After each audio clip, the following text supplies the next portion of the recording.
It happened little by little. First, he would forget things, and then he'd lose track of what he was doing.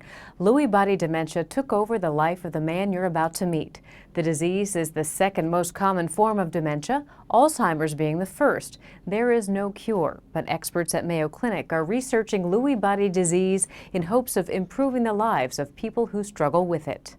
In hindsight, though, there were things going on before, but you think, I'm thinking he's 75, I'll be there one day. It's just part of the aging. But the little changes Marjorie Zellers noticed in her husband Richard were early signs of Lewy body dementia. Expressions were almost not there anymore. Richard also developed Parkinsonism, which often accompanies a diagnosis of Lewy body dementia. And the stiffness in walking, his gait changed tremendously.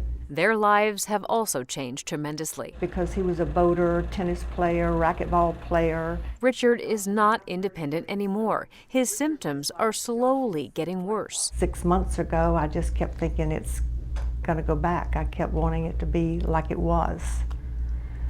But it's taken a long time to realize that it's not. In a moment of clarity, Richard describes what it's like to slowly lose function. It's like we wrote all your information on a blackboard and just come in with an eraser and zap through it.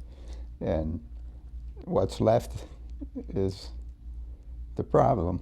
And the other ones are gone and then going to come back. You can try and improve on it. And improving on it is what Dr. Tanis Furman and Dr. Dennis Dixon strive to do. We try very hard to detect and diagnose as early as possible because our goal is to try to reduce patient suffering, improve their quality of life. And if we can increase a person's level of functioning to a higher level early on, that's an appropriate goal for us.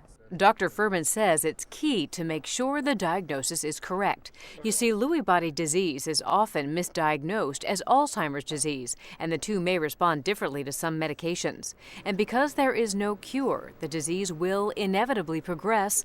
Dr. Dixon is researching what Lewy body disease does to the brain. So the idea is to find molecular underpinnings of the disorders that can be used for biomarkers to diagnose it accurately. And also, if we study the molecular and pathologic underpinnings of the disorder, those might lead to avenues for treatment. The hope of new treatments to improve the lives of people like Richard Zellers. In addition to making sure the diagnosis is accurate so people can get on proper medications, Dr. Furman says it's also important to help patients and their caregivers get the support they need at home. That can ensure a better quality of life for patients and their loved ones. For Medical Edge, I'm Vivian Williams.